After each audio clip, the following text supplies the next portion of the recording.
Welcome to our Owners Club video then. This is the video where we go a little bit more technical after our little adventure with the Crux35 from Emacs. What we're going to do now is we're going to show you how to switch out the analog VTX and camera and replace that with the P1 digital system. And once you've done that, how you set it up in Betaflight and how you update it as well. So the first thing you're going to need to do is grab yourself a 1.5mm hex and remove all of the screws from the top plate.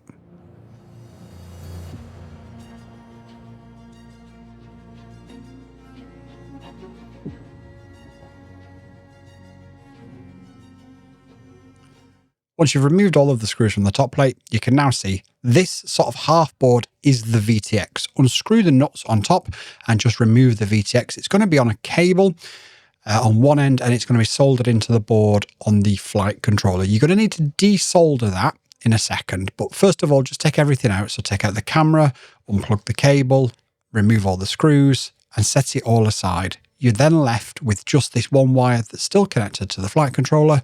The camera's removed. Keep the camera cage because you're going to just directly put the new camera into there. It fits and everything without any problems. And leave the analog VTX to one side. You can keep it as a spare for another build in the future, or if ever you want to switch back.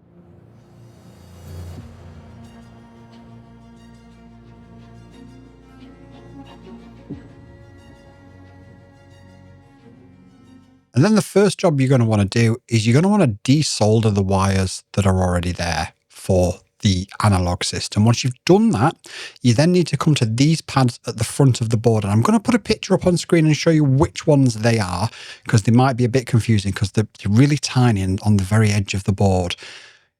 One of those is a TX pad, one of those is an RX pad, and then you just need to find a 5V pad for power and a ground pad for ground. And again, I will show you on the screen as I'm talking which one of those they are. Solder them in, and then you've got your P1 system almost ready to go.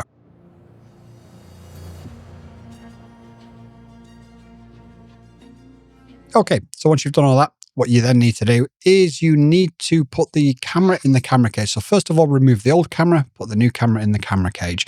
Make sure the cable on the back of the camera is at the bottom, is orientated to the bottom. I actually put it to the top in this, which means the picture's inverted and nobody needs to fly with an inverted picture, do they? Once you've done that, it's a case of removing the big circular antenna from the rear 3D print. That big circular antenna is your analog VTX.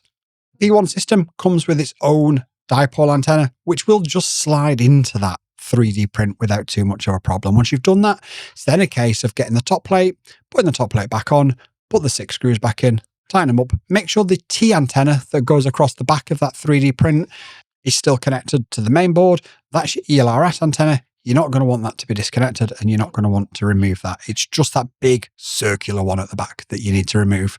Once you've done all that, you're ready for the next step. Okay, so once you've physically put everything together, now comes a time where we need to program it and do little things and stuff with it. Nothing major, but we do need to do a couple of things just to make sure that we come out of low power mode and all that sort of jazz. So first things first is you need to grab yourself, if you're doing it on this particular drone, a micro USB.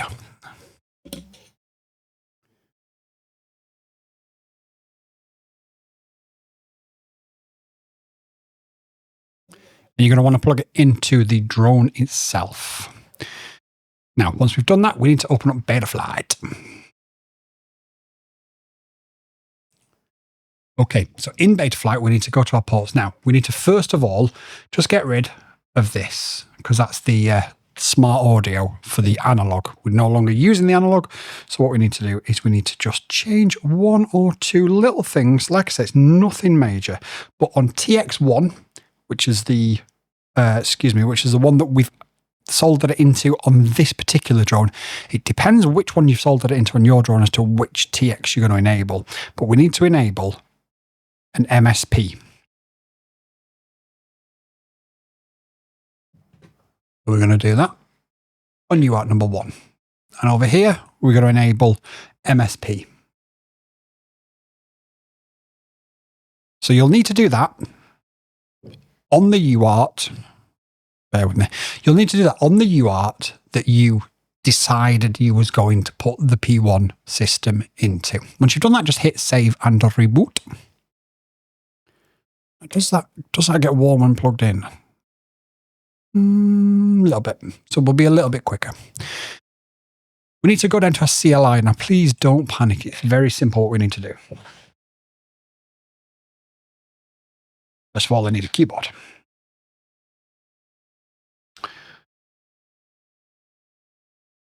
So we need to go to Set, OSD, _ DisplayPort. And we want it device equals, go to that one, and then type in equals space MSP. You've got no reds, which means you've done it right. We then need to go to Set,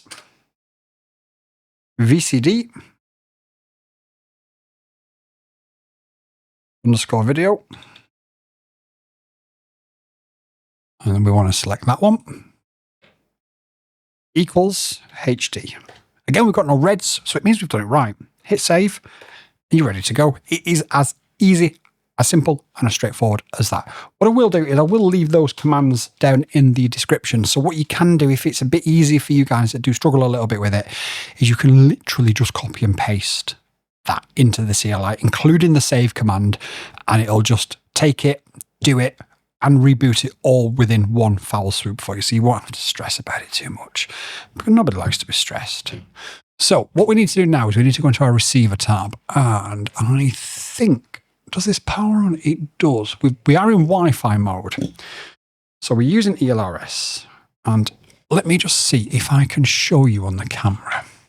You can see this LED flashing here. That means it's ready to receive a signal. We're not in bind mode, we're not in Wi-Fi mode, we're in ready to receive. So it assumes that we've got an ELRS controller already bound up, and away we go. But we haven't. Well, I don't think we have. I don't think I bound it to this one. We'll find out. So we're going to our ELRS Lua script. You can see there is no C in the top corner there. So we're going to have to bind this manually. Okay, good news is we're now in bind mode. You can see from the double flashing with my pointy thing there. For some reason, I had to plug it in with the battery to get it into bind mode. I don't know why. Once you're in that situation, I'm going to be relatively quick because it is plugged in, so it is going to get hot. On this Lua script, if you scroll to the bottom, you can see where it says bind, and then if you just press whichever button is your enter button, it should then bind up. There we go. You can see we've got a C in the corner now. So if we then head into Betaflight very quickly. Now in here, we just need to set our modes tab. So we need to change this to aux. I think it's aux 1. I don't really need any other modes, I've got to be honest. The only other thing I need to just check really quickly is to make sure that my yaw is my yaw, my roll is my roll, my elevator is my elevator, and so on and so forth, which is all fine. Now I think if I unplug this, yeah, the receiver does still, it just for some reason, maybe I wasn't quick enough, I don't know, but for some reason it didn't work plugging it into the USB 3 times, so I just had to plug the battery in. So the only other thing I'm going to do now in here is just very quickly change my PID settings, because this is going to have my old rates. Now this drone was the first of when I actually started to change my rates a little bit, but there we go. Do I need to change anything on the OSD? I don't think so. We've already set it to HD and everything, so that should be fine. I think what I will do is I will just check, and I'd advise you to do this. So plug it in to power on that P1 air unit. And then just turn your goggles on dead quick and just check in your goggles to make sure that what's on there is what you can see. Just make sure that nothing's missing. So because it is, I do this and then that, there we go. So that's how I can see it on my screen now. So it's all across my screen. So what I want to do is, I don't really need flight modes. Again, I'm going to have to be quick because I've not got the fan charged today. I've got lots of fans and none of them charged. Now with these are actually over the OSD of the goggles, so we'll just move these up. So you can move them all in real time for anybody that doesn't know. And the rest of it looks stunning. So I'm going to hit save. I am getting temperature warnings, so I'm going to... And that is that. We are now set up. We are now ready to go, ready to fly. So the question is, was it better or was it worse? We're going to have a separate video for that. But let me know in the comments down below whether you think this is an upgrade that should be worth doing, or whether you think we're going to ruin the soul of the Crux by changing it to digital. Okay, so the next part of this video then is we're going to learn how to upgrade the firmware on the P1 system, so on the goggles and on the drone itself. My advice is get yourself a fan. It doesn't necessarily have to be a violence fan, but get yourself a fan, because if this fails halfway through, you could be in a world of problems, and these do get really, really hot. So what we're going to do first of all is we're just going to move over to the PC. Now, we can see here, there's two different pages. We've got firmware for P1 Air unit, and we've got firmware for VR04 HD goggles. Now I'm going to put both links in the description down below. What you need to do is you need to grab the latest, and you can see here that when you hover over it, it highlights it with a line underneath, and you just click it, it takes you to a Google Drive, and you just hit download. Make sure you do that for both of them. Now once you've done that for both of them, what you're going to have is you will have two files like this.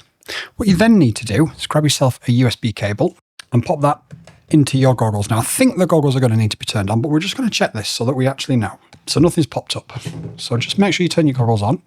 You will need the drone on as well. So now you can see on the PC it says it's set up the P1. If you click on open, this is the SD card within there. All we need to do is drop these two files, both of them, into the root folder. Now you might be wondering, well, why are we dropping the Air unit file in there? Well, the goggles actually do all the work for us. It really is quite simple. So what we'll do is we will fire up this drone. Make sure you take your props off like I've done. I may have to voice this over afterwards. So in the goggles menu, you need to go to the settings and then across to the system. And then once you're down at the system, you need to go across again to upgrade, press OK on upgrade. And then it will do the rest. It'll upgrade the drone first, and then it'll update the goggles. If it doesn't update the goggles, all you need to do is just remove the drone update file, put the goggles update file in on its own, and away you go. But as you can see, the process is really simple and straightforward, and it pretty much does it all for you. It copies it over to the drone, updates the drone, then does the goggles. What's from the future here? And I just wanted to say that when you're updating the goggles, you do need to go incrementally through the update. So if you've never updated it, you've got to go for the oldest one first at the bottom of the page, and then you've got to go for the next one and the next one and the next one. Eventually you'll get there to the most up-to-date one, whereas the drone or the air unit side of it seems to just update to the latest one regardless of the one that it's on. Okay, let's carry on. That's how you update the BETAFPV P1 camera and goggles. YouTube and I have had a chat, and we believe that this is the video that you'll like the most. So watch it and let me know if they're right.